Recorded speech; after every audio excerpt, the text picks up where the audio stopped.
Welcome to Rates and Barrels. It is Friday, April 12th.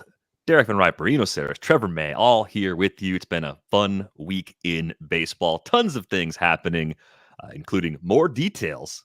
More fun details, including a criminal complaint against Ippei Mizuhara, former translator for Shohei Ohtani. We're going to talk about some early adjustments that players have to make during the season. And we're going to dig into a ridiculous home run that Trevor gave up that actually connects to a few other ideas we had when putting the show together. Talk about some early adjustments, when to worry, when to believe. And then we're going to dig into a new segment, how to pitch to this guy. We're going to focus on Mookie Betts. It should be easy, right? Finding a game plan that works against Mookie Betts. I mean, no one's really ever done it successfully before. So why can't we figure it out? Why not? Trevor has. I have figured it out. I was going to hold on to that until later in the show, but technically, not a huge sample size. But hey, winning the battle counts, right? Yeah. Keep score somehow.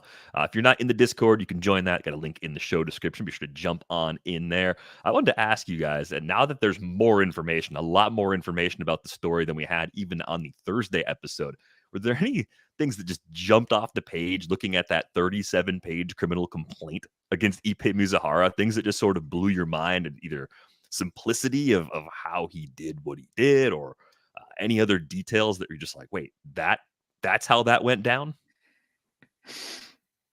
I mean, I was just saying that, like, what'd you say? I got a couple, but yeah, I mean, I would say, like, I feel like people failed him. People in Ohtani's inner circle failed him. And, Craig Calcaterra said that, obliviousness is not a crime. So, maybe just Ohtani was oblivious to this, but, he trusted people in his inner circle. He trusted the Angels, and the Angels said, oh, Ippei called you and said he was the interpreter for Okajima and he wants to be your interpreter. Sure. They didn't do a background check. They didn't even call the Red Sox and be like, hey, was this guy actually, because the Red Sox recently came out and were like, nope, it was never worked for us. And then there was like the apparently at some point the financial advisors were like, hey, we need to get into that account. Like, why is there an account that we can't see into? And Ippei's like, it's private. And they were like, okay. Like, you're just like, oh man, like, how did that's sort of part of this is the failure of his inner circle. Like, he should fire some people, I think. Yeah. Yes, he should definitely fire some people. It turns out that Ippei was the only one who spoke Japanese and English. So it's just one of those situations where he's like, I can say whatever I want both ways and control the situation. Yeah. And, that said, like, it's one of those weird things. I try to give people the benefit of the doubt as much as possible, like how things can snowball.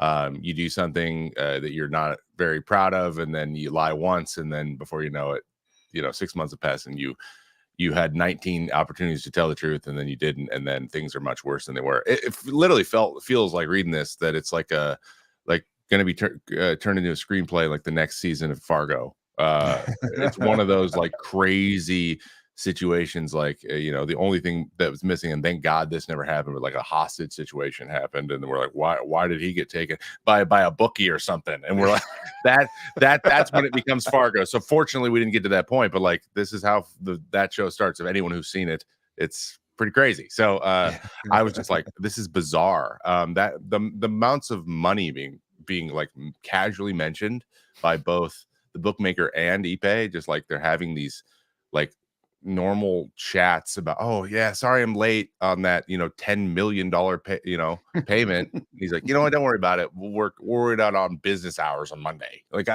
I'm like, this isn't I've seen The Sopranos, this isn't how this is supposed to go. I know. That doesn't make any sense. When does the knee breaking come in? Yeah. I think you start to wonder, because there's one detail in here about November 17th, 2023. Bookmaker 1 messaged Mizuhara stating, hey, Ippei, it's 2:00 on Friday. I don't know why you're not returning my calls. I'm here in Newport Beach, and I see victim A, that's Ohtani, walking his dog, that's Decoy. I'm just going to go up and talk to him and ask how I can get in touch with you since you're not responding. Please call me back immediately. It does feel like we were reaching a point in the last 6 months where things were getting even more out of hand. Like the way you were alluding to, Trevor, like that's a bad situation through and through.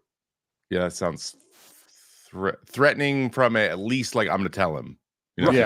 At a minimum, it's that. At a minimum. And but we're talking about amounts of money that are kind of unfathomable to anybody doing illegal bookmaking. I mean, I haven't seen those numbers thrown around in a movie. Like it's bigger numbers than I've ever seen. He lost $180 million and won $140 million. So he owed $40 million. I mean, we thought it was $4.5 million where he kept giving him he basically kept him away by giving him $500,000 payments from the big nut that he still owed him. Yeah. And he like apparently still owes him like $30 million. Like that's crazy. And you're not collecting that. So it's astronomical. What was the average? It was like the average bet was $12,800. Yeah, it was a 5-figure average bet, but the range was down as low as $10. I thought that was a typo in the report. I'm like, wait, when were you firing off $10 bets and why? Literally the number of transactions and bets that were happening, it feels like he was like almost honestly like doing betting as like a day trading situation. That's what it feels like. There was dozens of them a day. Like he was at his computer watching charts and setting up. But he wasn't though. Like I think he's just a full-on addict. He thought he had like an idea, but he obviously had no idea. But I don't know how you have the time. Like, is he just staying up all night and doing or is he just like picking them? I bet it's just picking them, just dartboarding it, which is even just. I don't know. I can't. But imagine how it's staying. I can't even go there. I can't even imagine it. I know, right? Like, imagine how insane the conversation would be where he's like, you know what? I feel good about the Eagles. Put me $100,000 on the Eagles. Oh, but how about a $10 4-team parlay? I'm feeling good about that one. I like UCLA soccer today against Utah. Like that. Yeah, right. It's even all the way down there. It's weird, man. It's super weird. So yeah, tons of surprises. It's out there. You should read it. It's 37 pages, but the spacing of the legal document is such that it's kind of the way when you were in 4th or 5th grade and didn't want to write a paper, or maybe when you're in college, double spacing, skinny margins. It's not 37 pages. It's like 8 to 10 actual pages to read. So it's not that hard to get through it. Fascinating stuff. And I think there's a movie. There's more of a book movie feel to this than I ever thought now that we've got more details. But let's move on to actual baseball because that's where Shohei seems to be at this point. Baseball's hard, and the difficulty of making early adjustments is on full display. We had one of our users in Discord asking about a problem that Henry Davis is having with high fastballs in particular. And this is pretty interesting stuff. I put together a little montage here. Grayson Rodriguez is going to get him twice. This is in the same matchup. Dean Kramer gets him. Casey Mize is going to get him next series. It's like a pretty clear pattern. Like those are good fastballs, 95, 97, up in the zone or above the zone. But clearly there's a book, right? We're seeing teams give Henry Davis more fastballs, up over 60% fastball usage against him to begin the season. So you start to look at it and say, okay, what's the drawback of Davis possibly adjusting or overcorrecting, trying to hit the high fastball? If he fixes that, does that leave him vulnerable to something else in the zone? Like, because it's always a game of cat and mouse, right? You've got something that's working right now, and pitchers are probably going to lean on that until it stops working. Yeah, I mean, I just saw that with JJ Bleday. He had a hole at the top of the zone, and this year he's making 100% contact across the top of the zone. And just really weirdly, because he's a low ball hitter, there are now blue spots in the bottom of the zone. So the way I kind of think about it, something I've asked hitters is like, do you have one swing or do you have like 5 swings? People have different answers. They want to tell me they have one swing because they're a hitter. They just want to be like, I have one swing. But the way I kind of understand it a little bit is A swing, B swing, C swing. And you have a swing where you're fighting off something. You're just trying to do enough so that they make a mistake and go to your happy zone. So I would assume that Bleday's A swing is still low in the zone. He's being pitched high in the zone, and he's doing his B or C swing to fight those off. And the relative quality of that B or C swing is going to determine whether or not they actually go back down low in the zone, and he can actually get his A swing off. Then there also has to be a timing an anticipation component where you're like, I am ready to do my A swing on this one. So you kind of want to anticipate what's going to happen on this pitch so that you get ready to do it. And I think what we're seeing with Cody Bellinger is he's kind of settled in. He used to have A and B and C, and he's kind of settled in. And he's just like, I'm kind of going to do my B most of the time, especially with 2 strikes. I'm doing my B swing. I'm just going to always do my B swing. And that's what you get is my A swing until there's 2 strikes and then my B swing. And that's going to be a really simple plan I can do. I think what you see with Henry Davis, and if you look at the second montage, is he's developing a bit of a B swing that he can handle high heat, but this is what happens. We don't have the other clip of mine. Oh, I gave you some fouls. That was great. Did I give it to you? I really enjoyed that. I downloaded them and I didn't give them to you. Great. So anyway, he's fouling off half of the 51 pitches. Yeah. What would a foul ball look like anyway? You see him fighting a foul ball off to the other way. Half of his 51 pitches in the top 2-3. The producer says I fouled that one off. Nice. Half of the pitches that he's got seen in that top and away, high and away quadrant there have been foul balls. So what he's just trying to do is muscle those pitches away, and he hasn't been able to sort of turn them straight, get them into play. And a pitcher will take a foul ball, So if you're trying to pump high fastballs to a hitter and the best he can do is foul it off, like that. Yeah, that's a typical one from him. Like Trevor, you're cool with that, right? Yeah, like it's a whiff or a foul. That's still a strike. It's a whiff or a foul, yeah. But like there is a big difference in my head and most hitters' heads about difference between foul and whiff, because whiff is a strikeout and foul is the at bats continuing. And so many guys, especially right on right and relievers, double especially, is the like get to the breaking ball whenever you can anyway. So their fastballs are show me even if they throw 97. So they're gonna throw it again, which this is gonna come up when we talk about Mookie here in a minute. And so, like, I had this conversation with Pete Alonso because he goes off and on with handling high pitches, but generally hands low much better than high. It's not about, I think, especially for a guy like Henry Davis and another guy to check out is DJ Stewart. Like I mentioned that to you guys. So if you want to check his heat maps as well, listeners, he's another guy to watch how he's changed over the last 4 years, because he couldn't hit the fastballs up in the zone at all either. It's changed a little bit, but not a lot. It comes down to not technically, like, people tend to think, hey, I'm going to turn this hole into a strength. And that isn't necessarily what you want to do. You just want to extend the bats. I use Miggy Cabrera as my example. He did that better than anyone I ever saw, is extending at bats and being okay with getting a crappy swing off and just like keeping the bat going to get the pitch that he wants. Like a pitch, them to take a chance somewhere where he's going to have closer to where he's going to handle it well, and knowing what that is. And so, like, your weaknesses are just bat extension areas, and then your strengths are what you're doing your damage on. And so it's like, if you go up, Ozzy Albies is a great example too. Here's a guy, because I faced him a lot. Up is, he struggles with it, especially from the left side of the plate. I throw him up for the first 2 strikes, literally like strike 1, strike 2, fastball by him, and then he just fouled them off after that. Like, he wasn't swinging and missing for the 3rd strike there, even though it was a hole. It was just something. But he had a B swing. He knew you were going to go up there, and he could. Yeah, but he never even really wanted to put it in play. The ones he did, he just popped up in the infield. So those were, I was good, but I was like, you were missing it before. Now you're not missing it at all. And so like, in my mind, I'm like, it's just not a 2-strike pitch, even though on the map it says he swings and misses at it constantly overall. And so I knew that, and I had to adjust. And there wasn't as many options with 2 strikes as there was early. If Henry can do that, where he's like, sure, I'm going to take my A swing, still probably get beat a couple times early in the at bat, but you can't punch me out on it. That changes the complexion of how you're being approached. You don't even have to ever hit the ball for a hit. You just need to not be so easily gotten out that way. That's all you have to do with your weaknesses. But that Alonso conversation in your nitros, there was a little bit of like take versus fight off, right? Yeah. You were asking him about actually like making contact on some of those pitches and why not take them, right? There was a little bit of that component too.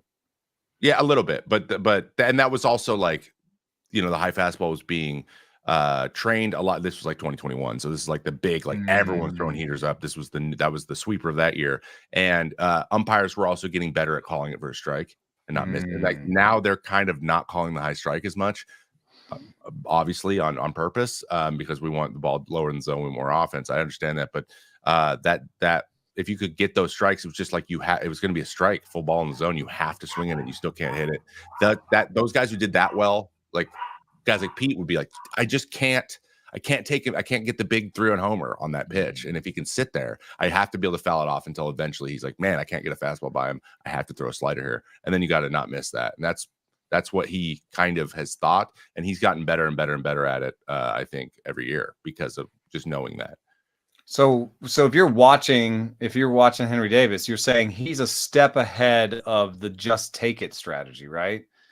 Because like Brandon Moss like had a similar swing where he just couldn't get it. He couldn't get the bat flat and he couldn't handle high and away. And he was telling me, yeah, they're just trying to go there. And I'm just trying to take most of those pitches, and take them for balls. But the next step is, I can at least spoil that. Yeah. So figuring out what's probably going to be a strike too. So you're not just taking strikes.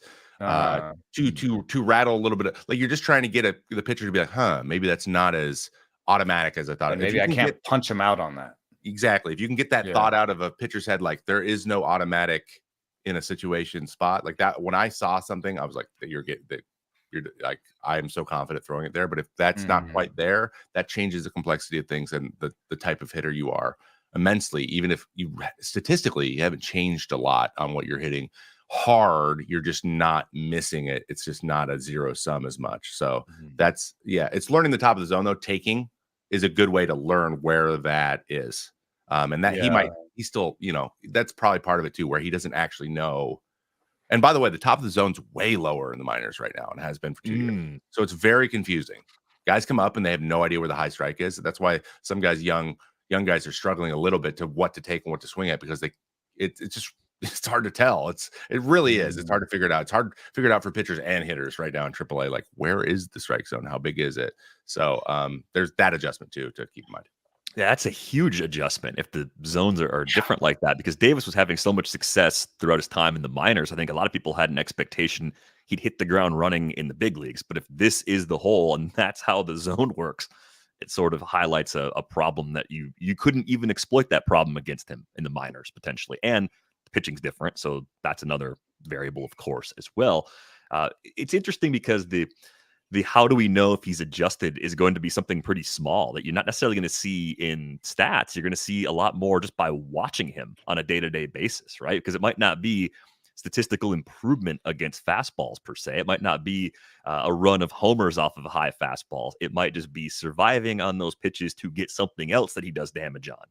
That's the hard part, I think, for people trying to track it and say, should I keep throwing him in my lineup every week? Do I trust him to be a guy that I should go trade for right now in fantasy leagues? Like, those are the questions everyone wrestles with this time of year. Is this real? Is this going to be a problem long term? The adjustments are going to be very subtle. Yeah. There's a theme, though, that runs through today's podcast, and this will come up again, is just that be careful of the settings on the heat maps. If you're playing around with heat maps, think about the settings. Think about what you're looking at. You could be looking at WOBA or slugging or called strikes or swinging strikes. Those things all have slightly different meaning. And in this case, you could look at a WOBA heat map and say, man, he's not that good. But then if you drill down and you realize, wow, he fouled off half the pitches that are thrown here, like that can't be as bad as just completely swinging and missing on all these pitches. So there's this will come up again, but just to think about like the different things that the pitcher wants to do in certain places and the different things the hitter wants to do, and like what you're looking for when you're looking at a heat map, and sometimes it may be as simple as a WOBA because the pitcher thinks, well, he's just not that good up there, so I'll take the foul.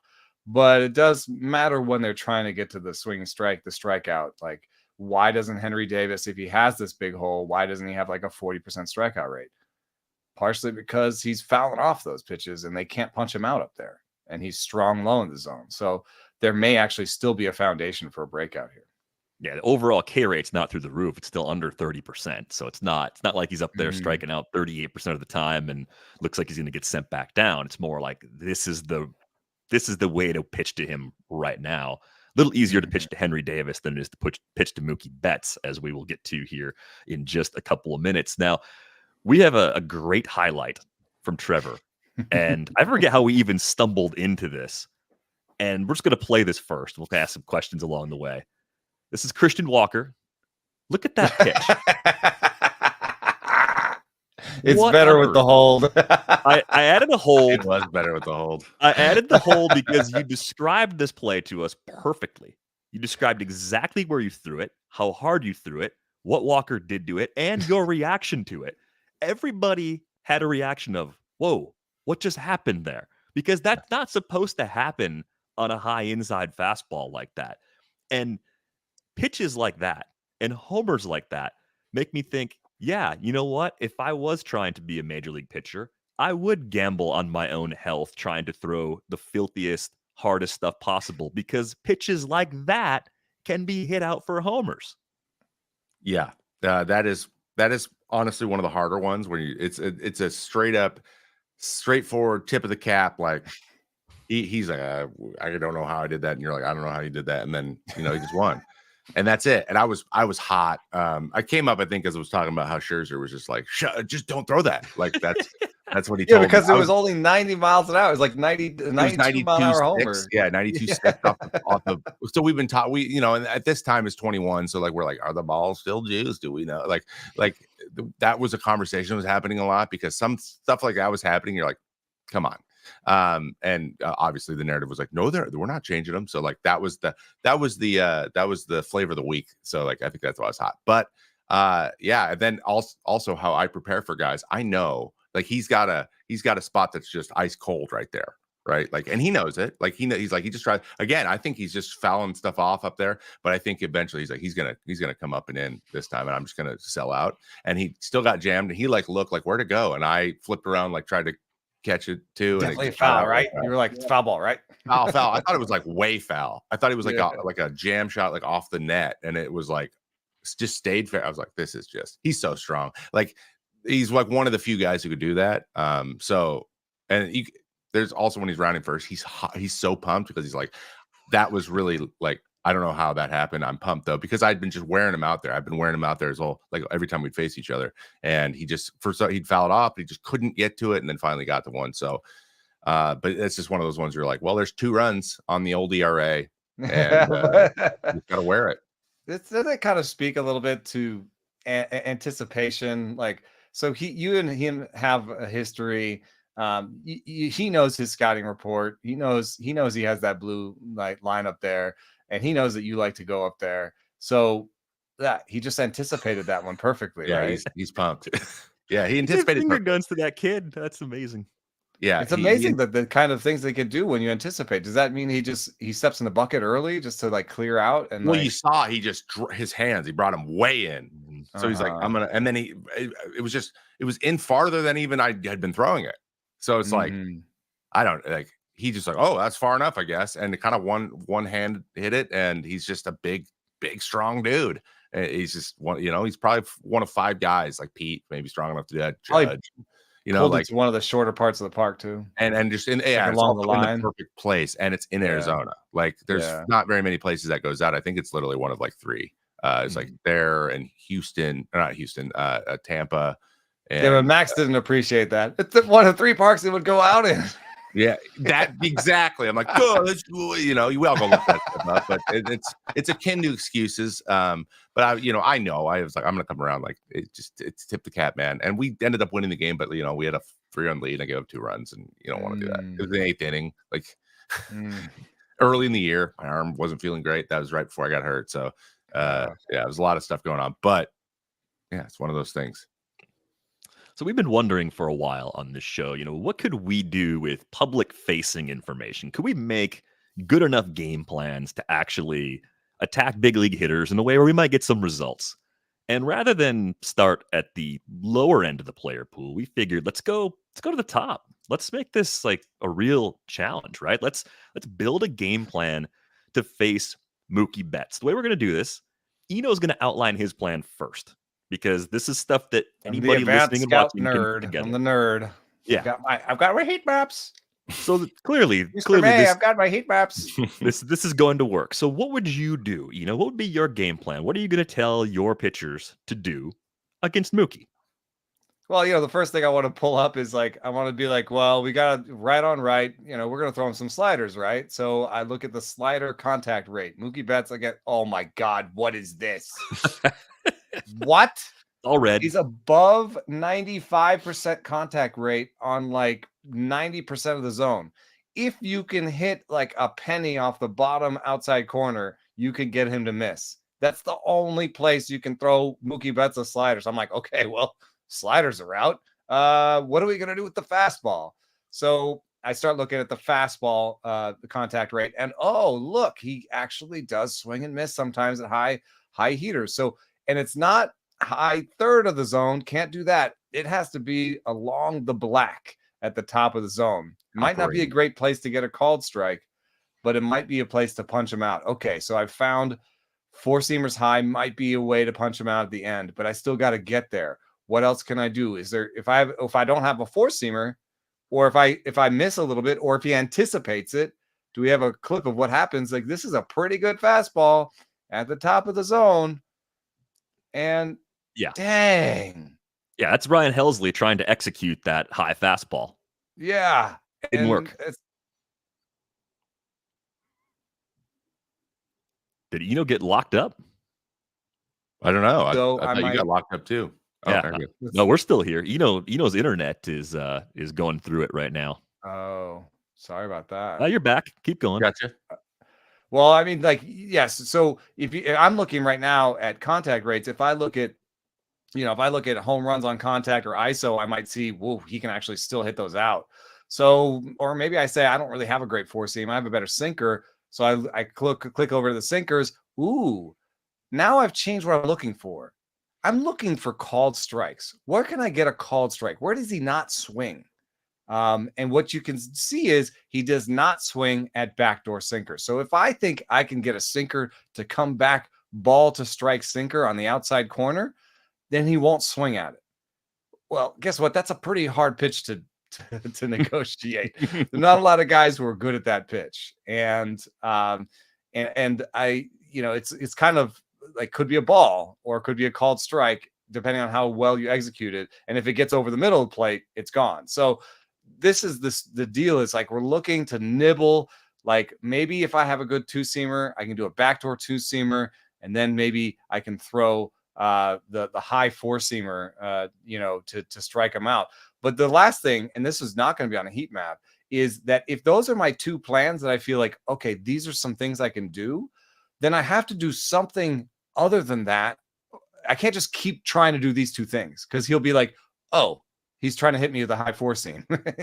I'm going to hit a homer now. And so I have to do something that's just completely different. That's not on these maps. And so I guess my plan is, the last thing I have here is his swing rates at curveballs. He does not, and this is curveballs and sliders. He knows that that's where they're supposed to be. So high, I have a chance of him not swinging at a high slider. So my plan is this: I bury some curveballs in the dirt, or breaking balls in the dirt, that are not there at all for any reason other than for him to think, oh, this guy's trying to slider me like everybody else, right? But I bury it. It's not like I want him. I just want him to think, oh, this guy's trying to do what everybody else is trying to do, throw sliders. I bury a slider in the ground, and then I try to get him with either a high slider or a high fastball. Once I get him thinking it's low, I'm throwing high fastballs and high sliders and playing off that and trying to actually get to called strike three, because I don't think I'm going to get swinging strike three. I already showed you that heat map. So that's my plan. High fastballs and high sliders, which are, not always easy to execute. I know. Yeah. I know, Mr. May, but try it. Try a high slider. Yeah, Trevor, you get that game plan from Eno. How are you feeling about that game plan? I'm not feeling like those are well, the high fastball I can do, but the whether or not it's executable and if that's a place I want to go, I'm pretty well acquainted with when I throw something, if I hit a spot where it's at and when I miss a spot, and when my game plan is to miss spots, I'm not as confident in that, which then reduces the chances of me doing it. So it'd be tough. George Kirby, I think, could do this stuff. I think he's got that. He was the guy we mentioned. I think he's just crazy. He throws knuckleballs every once in a while. He's crazy enough to like, I'll go high breaking balls because I can throw wherever I want. But that's rare. That kind of confidence in their command is rare. I'd say maybe Gallen would do this too. But these guys are those are a couple of the best ones. So, but for most guys, yeah, it's tough going against Mookie. But fortunately, you definitely don't have Freddie Freeman followed by Ohtani after that. So, yeah, you survive. You find a way through, and then your reward. So it's still very difficult to continue working through this Dodgers lineup. So what would you do? What would your plan be? Well, I have fortunately I have my scouting report here, and I know there's a lot on the screen. So real quick, what I would do, this is literally Mookie from 2023 through 3 days ago. So I look for a pitch that is open, and for me, if you can see it far on the left here, that is the changeup. And you can see miss rate towards the bottom and chase rate at the bottom. So chase rates, there's a lot of red down there, meaning he goes with you down below the zone with right on right changeups. Doesn't see him very often, but it is his weakest pitch in terms of action. When he hits it, it's not hit as hard. So I was like, oh, there's some changeup. There's some changeup opportunity here. Unfortunately, though, there is some places he hit him hard because he hits every pitch hard. So the nitro is right above that. Nitro is WOBA, by the way. It's expected WOBA. Just think of it as WOBA, and that's just total chances to produce a run. Is how you is that big red spot still changeups there? In the middle, the two that are together. Yeah, the one that's the nitro expected WOBA, the big one that has red all over it. So I'm about to move on over to that. So on the left side, that is changeups overall. So the left column, and we're gonna go left to right, like we're reading. So there's a spot for a miss overall, and that's down and in, which is exactly where I throw my changeup and want to throw it. When I throw it for a strike, that's where he misses it. When I don't throw for a strike, it's below that, and he still has a chance to miss that. So I was like, that's there, possibly in every at bat. So then we move over. We go over one column. This is the even. No, this is when. Oh, sorry. This is when I am ahead. So these are my opportunities when I am ahead, and this actually is changeups as well. So when I am ahead in the count, I have the advantage. It looks like he is even struggling and swinging and missing the most when you're ahead. So I'm like, okay, cool. It's a late pitch. It's a put away. I could use a changeup for a strikeout. Like I could use it. And that's big when it comes to Mookie because there's not a lot there. And there's some there that I like to see. Even the ones at the very bottom, you can see soft ground ball rate. There's 3 of the 4 he put in play down there. He also just rolled them over. So I'm like, great. Swing a miss or a possible. Would you just be tempted to just go up there and throw him 3 straight possibly too? And I also know this is just from experience. I know he knows I know I have a good fastball and I throw a lot of them, and then I'm going to at least give him one at some point, which leads us to the middle, which is this is even and this is fastball. So like fastballs are used very, very commonly. 0-0, 1-1. Even 2-2, like 2-2 it's fastball is a huge strikeout pitch because it's like it's still kind of a breaking ball count, and I can get, if I got good velo that day, I can get it by guys because I go for that. So I throw a lot of even fastballs. So I'm like, is that an option here? The answer to that question is nope. No. No. And if you can tell, he guards the inner, like the middle of the plate, like the edges. Yeah, there's some blue, but they're not misses. Like they're probably foul balls, or they're probably fouled off or called strikes, takes or something. Yeah. But like if it leaks either way towards the middle of the plate, he crushes it. And not only does he crushes it every time. And there's no miss. Like he has like one spot of miss, which might be one pitch in the zone. And then it's just blue. So like there's no miss and he crushes it. So I'll probably just not throw an even fastball. So let's put that out of our mind. So I'm like, cool, even fastball. Let's stick with the changeup and even counts. And then we move over one more time, and this last one is all 3 pitches. So from left to right, fastball, slider, changeup. I understand that I could have put some some titles at the top. That'll help next time. We'll do that. But this is all the pitches, and this is when you're behind. So I go, okay, what am I going to do even? What am I going to do when I'm ahead? And then at the end, because I don't ever anticipate being behind, I look at behind. So here's behind. What is open for misses when I'm behind? What can I fool him with? Look, nothing's really sliders. No, he doesn't miss sliders when he's behind. When he's ahead, he doesn't miss fastballs when he's ahead, but he does miss changeups. So I'm like, I'm probably going to throw all changeups when I am either ahead and I'm even, and then when I'm behind, I'm probably still going to throw changeups. So It's going to be fastball changeup to him. I'm not going to throw a slider because there's just no reason to.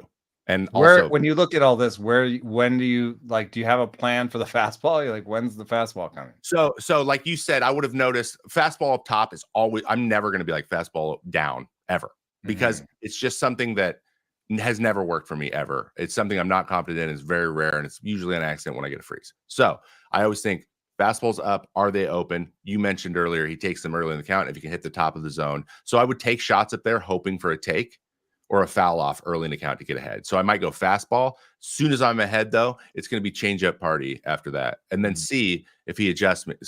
If he comes out of his shoes and swings and misses at one, I know he's going to be all right. I don't want to do that again. If he takes one in the zone, I'm good still. He doesn't know. So, but if you see him sort of slowing down his hands and looking at you like, oh, or like, I throw I know a really good one just below and he takes it. Okay. Then you got to go back to the high fastball, or just try probably go back to high fastball, probably in. Or if I have a really good slider, like if I'm like, I got really good command of the slider, which was rare. I'll be honest. The changeup always try to hit better. that penny off the outside corner. And then take a shot. You take one shot and there's miss off, but this would have to be in like an 0-2-1-2 situation, and that's usually the time he's taking. So you want to try to graze the edge down there. But honestly, the best case scenario, you throw an 0-2 slider just off the plate and he like hits it to second. You're like, did it? We got Mookie out. So going for swings and misses was tough. But fortunately, I did strike him out half the times I faced him, so no big deal. 3-2 changeup. Don't worry about the stolen base. He stayed there. He stayed there. It was fine. It worked out. Yeah. What strikes me about this conversation, though, is that you have to look for things other than swing strikes. Yeah. I mean, it's just that like you have to look for maybe an in zone take, or a foul or weak contact. And so, we have this like predisposition to like, maybe do we believe weak contact exists in a way that like pitchers can really take advantage of that, because we've been optimizing for whiffs for so long that my instinct is always to sort these things for contact rate and be like, okay. But then when you got Mookie, you're like, well, crap. He makes contact everywhere. I gotta do something. So it's weak contact or intake, in zone takes. Is like exactly for guys like Mookie. Yes, and Freddie Freeman too. He's the same way, and he doesn't take in the zone. So it's like he's even hard. He's harder in different ways. But yeah, when you're a reliever and your game for my game was always strikeouts, because that's the zero value for a hitter. Like that's the maximum value as a pitcher. Just in getting 3 outs. I understand starters are different, but for me, that's what I was hunting. I'd start there. Is there miss? When there was no miss, then it went to what is the lowest risk of damage of like this person then beating me, because I can't let them beat me. So it's like I want to dominate them, but if I can't, then I just really need them to not beat me. And that's how that's how you go through your checks. Now that's why the team like the Dodgers is so good, because they have like 4, 5, and then at any given day there could be a guy at the back of the lineup that is this guy. They all have the opportunity to do that. The guy that beats you, when you have 3 guys, 4 guys that you need to not beat you in a 9-person lineup, it's a very hard team to you got to get lucky. There's got to be some luck involved, and there's got to be you just got to be really, really prepared. So it's a great example. Mookie's a great example because he's got the other guys that you also have to prepare the same way for, in front of and behind him. Yeah, it sounds like the biggest difference between an elite hitter and a good or even an average hitter, of course, would just be their ability to anticipate what you want to do to them. All of your game planning, they've deconstructed that. They have a plan for your plan. And that's why your plan becomes so much less effective. Also seems like the gap. I mean, as a reliever, it's hard enough. As a starter, you may have to face him 3 times. So you may get him once, but he's going to adjust to what you did the first time, and you got to go out there and try to get him 2 more times. That seems like borderline impossible. Your changeup plan. He's like, next time up, he's like, this guy's gonna throw me a changeup. Yeah, well, then it might be I'm going sliders just because I'm kind of throwing that out, and it's going off of experience, especially if it's later in that series, facing him again, 4-game series. Now you're gonna try and play off the fact that he's thinking that you're gonna do that. So if I throw 2 sliders, throw him for a strike, and he's like, first pitch, in a situation where it's like 1 out and there's nobody on, or one guy on first, and he's trying to work the count, and I throw a slider first pitch for a strike, he's like, dang it. Like then now I might be a little bit ahead of him. I'm just trying to get through the series, staying ahead of him. And then next time we'll worry about how it changed next time, but this time, and that's very much your life as a reliever. one of the things that also sticks out for me in this situation is that unlike many relievers, you had 3 pitches. So you had at least of 3 ideas that you could go to in this situation. And that's really important as we look through it. And you're like, what do you do? You know, if that right on right changeup doesn't work, or if he looks too comfortable against it, you know. And so what we just looked up real quick, like who are the best hitters, you know, in the last 2 years against relievers, and lo and behold, Mookie's number 1. You know, and I think that there's something about that. He's such a good anticipator. I think we've denigrated in the public sphere this idea of guess hitting. I know that there was a lot of, you know, there's like, that's something that people say about like an older, oh, he's just guessing now or whatever. But from what I've seen in the research, pre-release information is super important. What that says to me is sort of educated guessing. It's like, I know the scouting report, and now I'm seeing something as delivery or something that like before the release that tells me, oh, this is the changeup that I'm anticipating, and now I am ready. I'm into changeup swing, you know. I think, you know, it's very complicated process hitting. It's very reactive, but it's reactive. It's not just reactive like you stand up there and you have no idea what's happening. Yeah, that's a pure guess. Like guessing in the traditional sense is like I'm going off of nothing. But then there's you're narrowing down the possibilities, and then you're multiple choice guessing. Right. And you're just hoping to have like a sort of a 50-50 spot where you get them to a 50-50 spot. And you're like, if it's high, it's either this or this. And if I put my good swing on it, it's a homer or a miss or whatever. Like that's why the misses go up too, because the velo is high. So it's like you could say, all right, if it's high, it's probably a fastball, and I'm going to put my A swing on this 98 mile an hour fastball. And oh, he just threw me a high slider. Crap. And the truly great guys, like the Josh Haders and the Felix Bautistas of the world, you can be like, oh, the fastball's up. I know that, blah, blah, and it doesn't matter. Like you made the right guess and you still missed it. You sort of had that with the Christian Walker. Exactly. That's like, when you start to question. You did the right thing. It goes down. The questioning of your game goes down into your soul. You're like, am I bad? Like that happens. They just get you, even though, you know, there's no way they should have gotten. They weren't supposed to. But that just like that happened to me there was one time a year basically where something happened where I'm like, he never done it up to that point. He probably will never do it again. Like it was just me. It was just my turn. But it still rattles you. It still rattles you though, because you want to be able to fix. Like I wanted to be able to fix everything. I thought I wanted everything to be an equation that I could solve, and that's just not the way it is. And that was something I battled with my whole career, and will continue to battle with probably for my whole life. So my brain also works that way. It can be rough. Yeah. I don't know. I just like I wonder how you use this to evaluate hitters. Like how do you see that in a hitter? How do you see that? Like, do you think you could face a kid in the minors and be like, oh, like this guy, like what would they do that you would be like, oh, this guy really has an elite sort of anticipation? Oh, like you knew immediately with Soto. You knew. I honestly, Jackson Holiday does. He has it. Yeah. He is an elite. I think that's what they call it. Like they're like elite plate discipline or elite feel or elite vision at the plate. Like that's like they have a good plan, but their ability to make that adjustment or be wrong with that guess and still continue the AB. Like that's the good hitter to elite. Like that's when you see you're like, this kid could be. That's a level that not everyone can do that. Not everyone can do that. And, go ahead. Have you ever faced Soler? Yes. Jorge Soler. So yes. What's interesting to me is like I think he has a really good sense of the zone. Like he knows what the zone is. He does, and that's gotten better and better over the years.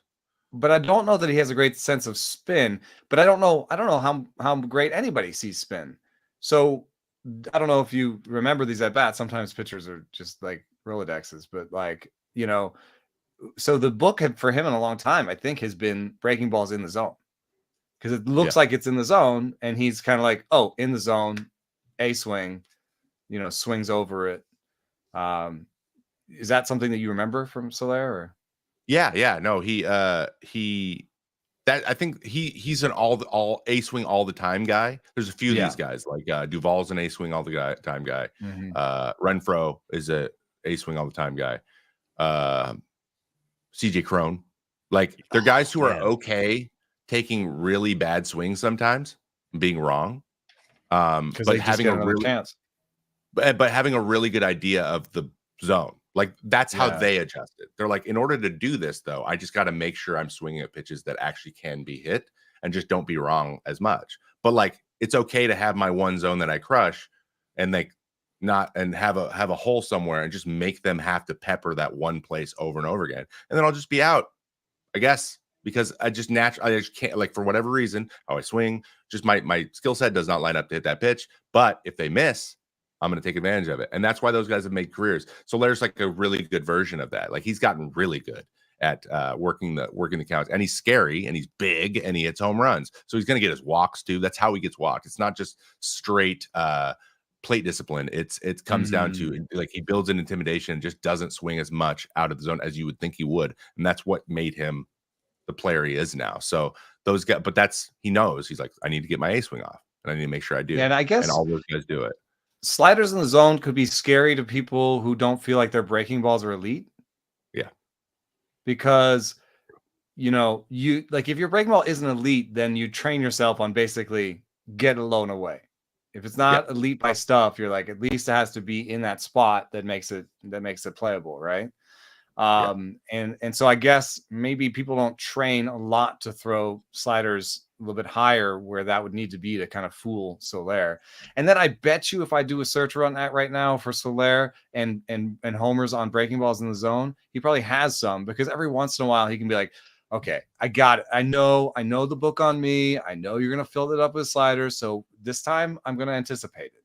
And I'm going to hit 5 homers in 2 weeks off of sliders in the zone. And everyone's going to be like, crap, we got to come up with some new idea. Then he's going to get his other stuff back. And then we're going to go back to my fastball swing, right? Or whatever. Yeah. Yeah. You just scare them into thinking that it's a pitch you can't throw. But you can. It's just they made a slight adjustment, or they just got some bad ones for like Soler hits the ones that stay kind of inner third. Like back up a little bit. He crushes those. Like he catches those. Those are big mistakes, but a lot of guys struggle with those because they're going out there with you and then they can't adjust. He's just like, his swing path doesn't really clear that. Like, he can clear it. Yeah. And he's so strong. He can get he's like Walker. He can get jammed and hit it out. So, and he knows that. So he'll hit that, but like you said, like guys will try it a couple times. He'll run into some not so good ones, hit 3 or 4 homers in a series or something. And then everyone's terrified of sliders. But if you go look, and then they'll fall behind and feel they have to throw the fastball. And he's like, yeah, you're like, none of these were good. This is what I wanted all along. The hole's still there, right? The hole's still there, even if his slugging went way up and the ISO went whatever. The hole is still there. It's just maybe a little bit smaller. You can still go there. Don't be afraid. But that gets lost in translation sometimes. It does. Sometimes you don't have time to like show that story. So you're just like, here's what he did. And you're like, oh no, like that's really common. It's just there's a lot of information. Yeah, there's the interesting thing too on Henry Davis. When I looked at the high and away hole that he had like a 600 slugging or something on those pitches. It's because he put like 2 balls in play and one was a homer.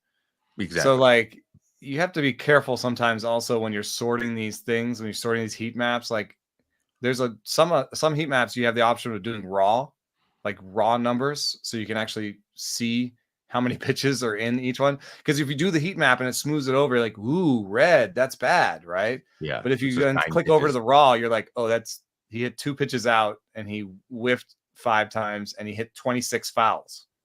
It's like maybe that's still a good place, even though the red heat map sort of made me think that it wasn't. That's why I always liked WOBA, because it factored in walks too, and so there was red also where they take and those at bats produced him going to first, and so you're like, ooh, there's a bunch of red over here. He's like, he just doesn't swing up like at all. Like it basically reinforced it. So I got double the information a little bit. Though when I showed it to other guys, they were like, why is there's so much red outside the zone? I'm like, those aren't put in play. How do I explain this? It's more of an encompassing stat though. So I did always appreciate, like in general, it's like if you just go to the miss and away from any of this red and those things overlap, then that's zero value. That's how you get that person to create zero value. So there was a point a few years ago I was looking at trying to rank hitters. And I decided to combine pop-ups, infield fly balls with strikeouts because I felt like there might have been some hitters that weren't striking out, but they were just giving us terrible plate appearances or These getting a B bad swing. outcome. Yeah, getting a B swing. And it's like, okay, well, we think this guy's really good because his K rate's low, but he's not quite as good as we think because he actually pops the ball up a little bit more than a typical player. So this question kind of drives at that from Saul. It says Trevor was in the 99th percentile in pop-up percentage in 2023 among pitchers with at least 100 batted ball events against. What kind of hitters are prone to produce pop-ups? Is it hitters with high bat speed or is it something else? Ooh, that's really interesting. I mean, obviously bat angle, your natural bat angle. A lot of guys are low ball hitters. Low ball hitters generally scoop when they make a mistake. They go too low more than too high a lot of times. And when that's the case, and maybe your stuff doesn't have as much depth. I was throwing a lot of sweepers that were more side to side. That they had to keep. Like it was another pitch that kind of they wanted to see up more, and so they added that to my fastball. So guys were like overthinking how far it was going to drop. It was a breaking ball that wasn't having as much depth as they anticipated because my slider had more. So it's like swing under it. So they were swinging under it a lot, and I've always been that. And then I also throw up a lot, like even changeups would go up, and so like you throw a high changeup and it kind of stays flat and it kind of floats in there. They might see if they see fastball for a split second, it's gonna get missed or it's gonna get popped up, and that happens quite a bit too. So I threw up fastball so much that the eye level was there that getting the depth off of that was really, really hard to do. And then the guys who threw like me also tended to get lots of pops up strider, lots of fly balls, tons and tons of fly balls. Like a ride thing, right? It's a ride thing too. So like, you know, ride just generally is when you're trying to get the miss, they're going to swing under it. So sometimes when the ride's not quite there, or they're trying to go with you and they guess right, they still might be on it. They're just still lower, still a little bit lower than they know it's going to be. And that produces a pop-up. But I was getting a lot of pop-ups in the infield, and a lot of them were change-ups because guys just dive out. They're a lower hitter. They're a low ball hitter. And to make that adjustment, you got to try to keep the hands back, which then usually lowers the barrel. So it's like, you're like and you just try to flick it. And when you try to flick the ball, that's when you pop it up in the infield. And then I had all of that foul territory too, which is a big. Oakland's probably going to have a bunch of guys in that. Sometimes, like anyone with ride in Oakland is going to have a bunch of pop-up extra too, because, well, not anymore after this year, but just because of those are called foul outs or pop-ups, and they're all factored into fly, like the ability to hit the ball in the air. Still the biggest foul territory in the league, isn't it? The Coliseum by far. By far. One thing that's a little bit weird is if you just look at infield fly balls on Fangraphs, you'll see it's like right away you'll see it's correlated with fly ball rate. So you're at the very top is Isaac Paredes, Dalton Varsho, Anthony Santander, Kyle Schwarber. Kyle Schwarber is all like low ball hitters. Yeah, these are all guys that are low ball hitters that I think this infield fly ball. They hit a lot of fly balls, and so sometimes their distribution of fly balls includes the ones that are bad. Yeah. If you're hitting the ball like 25 degrees a lot, 30 degrees, you're going to hit some that are 40 and 45, and those are pop-ups. So that's part of it. I think that what's hard about pop-ups is there's another class of player that does hit pop-ups from different kinds of mishits. So Hunter Renfroe is up there. Carlos Santana, Capert Ruiz, Jake Berger, Elias Diaz, Jurickson Profar. I don't know. These are guys that have sub 40% fly ball rates, but still have these big pop-up rates. And I was thinking about, like, if people don't really do this, but let's say you swing down on the ball and you were kind of like chopping at wood, you can still do an infield fly ball pretty quickly because if the ball's coming in and you just sort of chop at it, if you kind of just, it's like there's a scoop infield fly ball where you're almost hitting it and it's going up too far up. But then there's also the, I'm hitting it. I'm trying to go straight and this ball's coming like this. And I just chop it, and so there are different ways that foul balls are created.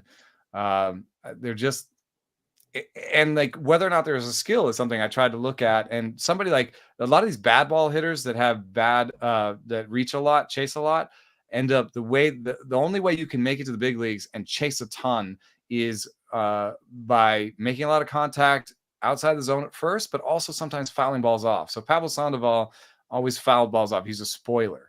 And I do think on some level, spoiling is a skill. And I Oh, yeah. bet you that guys that chase a lot and maybe hit pop-ups are spoilers. And they'll just kind of, they'll miss-hit these balls, but they'll make just enough contact to stay alive. And it's almost like this Henry Davis foul ball thing. So not all pop-ups are created equal. So that makes it, pop-ups are a really interesting thing to try and study. I've tried to study a couple of times. They're not obvious, They're super noisy, right? I mean, they're all over the place. Except on the pitching side. On the pitching side, reliably we put pop-ups into FIP. Mm-hmm. So we thought it was reliable enough. It was something that pitchers could do often enough, and the batting average was low enough on pop-ups that like we could include that in FIP. So on the pitching side, FIP was always way lower than my ERA, except for the last year. Pretty much every year, because I got lots of pop-ups. And so that's part of it. On the hitting side, it's a little bit harder to nail down exactly what creates pop-ups. I would just say it's mishitting, and it's not always a terrible mishit. It could be something they could iron out fairly quickly. That's why I think there's noise. They could be popping it up for a little bit and then be like, oh, I'm just swinging too far under the ball, or I'm chopping at wood too much, or I'm swinging at the wrong pitches or whatever. So I think that is something that hitters can kind of iron out a little bit. It's too small of a sliver to kind of focus on for the hitter. Thanks for that question, Saul.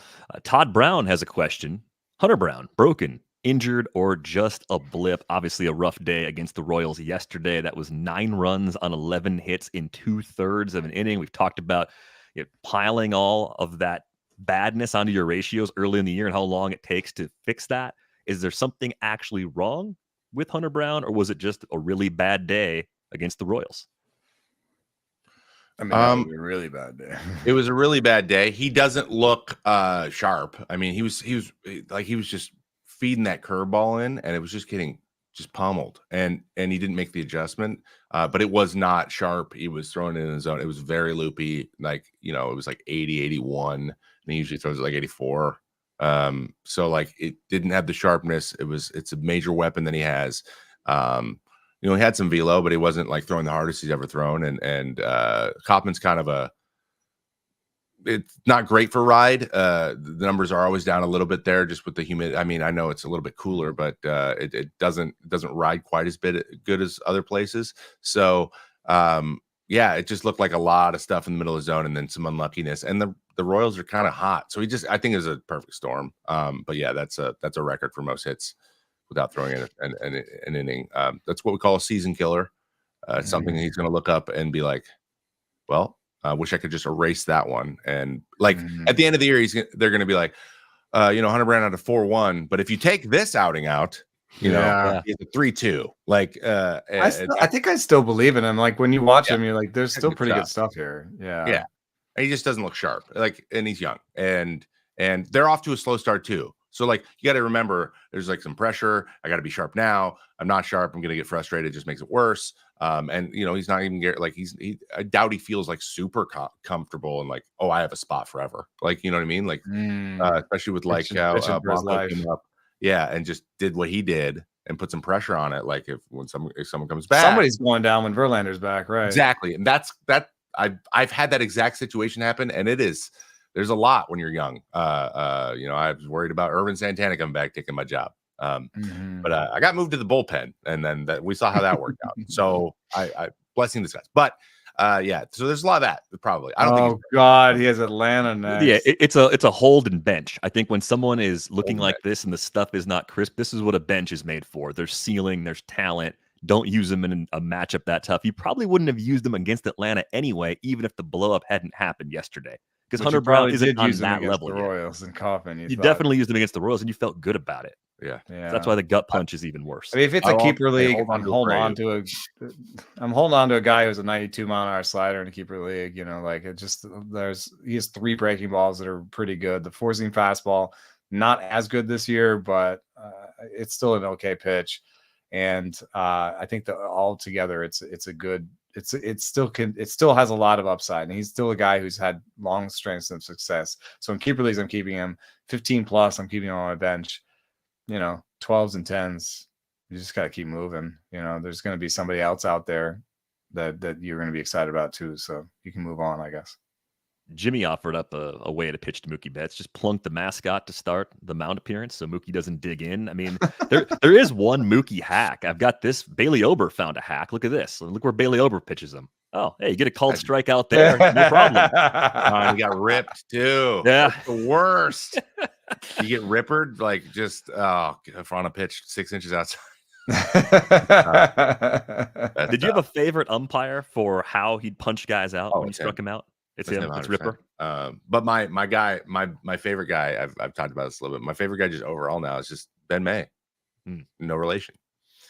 No relation. Yeah. But he was always really good. Like I don't know what there was, but he actually was behind the plate for 5 of my appearances last year, and I had a 0. So thank you, Ben. Hopefully it was you like his hot and cold mask, like you liked where he called strikes, and just a good dude, just a good dude, great name. And every time I would walk out to the bullpen and if he was on the bases, I just make sure he was good. I'd see him at the reunion. Yeah. I see you Thanksgiving. All right, see you later, man. Yeah, the no relation thing. I was thinking about that with Todd Brown. I'm like, is that Hunter's uncle asking if he should drop his nephew?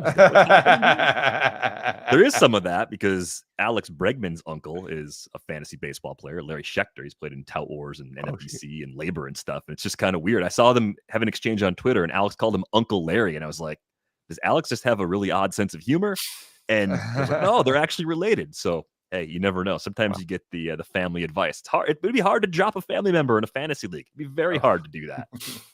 You wouldn't want to talk about that. My son is reading my pieces, and at the end of them, I'm like, "Did you like it?" He's like, every time he's like, "Yeah." Did you really though? But one thing I've seen from Little League, I like demonstrative calls because if you're actually scoring the game, or if you're the game changer dad, like and you can't tell whether it was a ball or a strike, like you want to know if it's a ball or a strike, so a nice demonstrative strike call, you're like, oh, that was a strike, I can put that in my book. Yeah, but it doesn't have to be like Soda Popinski punching someone out there, like a full spin, or like a finishing move, like Street Fighter finishing move. Like, you don't need that when it's children. Like that's one step too far. But I could understand. Yeah, wanting a clear call would be helpful. That would be a little over the top. Yeah, if it's being blogged, there's enough crying in Little League baseball. Yeah, if you had some of that, they'd be even more crying. One last question here. This is from Schaefer on the stream. Who's the most underrated second baseman? I threw this out there because I have not thought about this question in a while. Underrated second baseman. Underrated second baseman. I mean, Ketel Marte, from a what he does as a hitter perspective, still feels a little underrated in the broader sense. Defensively, nobody trusts him. I couldn't shop him for the life of me in my dynasty leagues, and here he is playing well again. I would have said before the season, Gleyber Torres. He's kind of fighting through it right now, but I still see a guy who makes above average contact, above average patience, above average power, above average speed, kind of above average across the board. That would be kind of my answer, I think. Yeah, maybe Polanco. I know he's not started strong, but I think in 162 games, he'll be a guy that's probably not talked about a lot, but will contribute a lot. I like the Marte call too. Like he's a guy you like, because you hear about all the young lefty sticks that all are so fast there, and then you're like, they have Marte. You guys remember this guy? He's batting third. like he kind of gets lost in the shuffle, which is weird because he's like a really he's a freak athlete too. Like he's an impressive player. When he's hot, he's impossible to get out. So I would say, yeah, maybe he's not talked about enough either. Live Hive's buzzing. Bryce Terang getting a couple from my burner accounts, apparently. I mean, I don't think so. I think Terang is a really good defensive player. I'm still not sure he's ever going to hit the ball hard enough to be an above average hitter in the big leagues. Controls the zone pretty well. At least he did as a prospect, but I don't know. I'm not seeing the long-term ceiling there. Andres Jimenez getting some love in here as well. Phillips, hot take here. Maybe Simeon. I mean, it's the idea of Simeon just being thought of as well above average, but not being thought of as elite. And maybe because of what he's done over the last 3-4 seasons now, maybe he has actually joined that group. Yeah, maybe we should start talking about him as elite. He is kind of mentioned in the MVP race quite a bit. Had a pretty good year last year. I know he's got Seager, but like it's a pretty good year. So Yeah. maybe he should be in that conversation a little more. It's weird. It's all these guys who are like maybe the second best hitter on their team, but you're like, but what about that guy? Like the shortstop's better, but like it's second base is it's a premium position. If you can play defense is a big thing, but if you can hit, I mean, you're going to be, better than probably 20 teams have, right? Yeah, and if you get back to the 2022 levels for Andres Gimenez, like if that's closer to his baseline, then he's underrated. I think it's more of a question than a certainty at this point. I think it's an interesting question because I think the whole position is underrated actually because second base, you don't have second base prospects really in the minor leagues. It's, second base is where you stick that guy. You're like the third baseman who has a little bit enough range to handle it, or the shortstop who doesn't have the arm, or, like if I look up Baseball America's, top 100, like will there be one second baseman in their top 100? Like it's just not a position that we hype. And so you could actually make the case that Jose Altuve is. I know he's going to the Hall of Fame and like he's a Hall of Fame guy, but like he wasn't thought of as a big prospect coming up. So he was underrated at some point in his career. Semien is a guy who like doesn't maybe have the per at bat eliteness that you have when you put him up per at bat against the other guys, but he's like elite at staying on the field and he's above average in so many things that you're like, oh, when you do that for 650, 700 plate appearances every year, then it is actually elite. I remember when like I voted for Bobby Abreu for the Hall of Fame, and there was a lot of people who didn't like that. It was a similar kind of a case to Marcus Semien, where it's just like he posted. He was really, really good, and he posted, and he was there all the time, and he was good enough at a bunch of different skills that it added up. But you never thought of him he never won an MVP. He never even got in the top 3. You never thought of him as the best at his position. So I think Semien will have a similar case actually when the Hall of Fame comes around. People will say, oh, but he never won MVP, or he never did this, or he was never one of the best 5 players in the league. And you'd be like, yeah, but he was for like 10 years, he was like the 12th best player in the league. Yeah, if he puts 4 or 5 more seasons together, that's the kind of conversation he'll have at the end of his career. It's still has to do a lot to get there. But yeah, aging curves matter right now for him. But durability it's a position of undervalued players, so undervalued players. So picking one is kind of like you can make the case for Bryson Stott. You can make a case for a lot of these second basemen, Thairo Estrada. Like they're often forgotten players that you just sort of find a second baseman. You just you kind of figure it out. It's like a right fielder or something where you're just like we'll put a guy who didn't work out at first base out there or something. I guess it's more left field. Left field is right field. You want them to actually have an arm. Yeah. Left field is where you sort of like stick a guy. Well, we have to go. So thank you. Thank you to the Live Hive for chiming in and joining us at 1:00 Eastern. We're here each and every Friday. You can find us on Twitter. Trevor is at I am Trevor May. Eno is at Eno Saris. I'm at Derek Van Riper. The pod is at Rates and Barrels. You can join our Discord with the link in the show description. Hit us up, ratesandbarrels@gmail.com. If you like emails, we'll answer those as well. If you enjoyed the show, be sure to like this video on YouTube. Have a great weekend. We are back with you on Monday. Thanks for listening.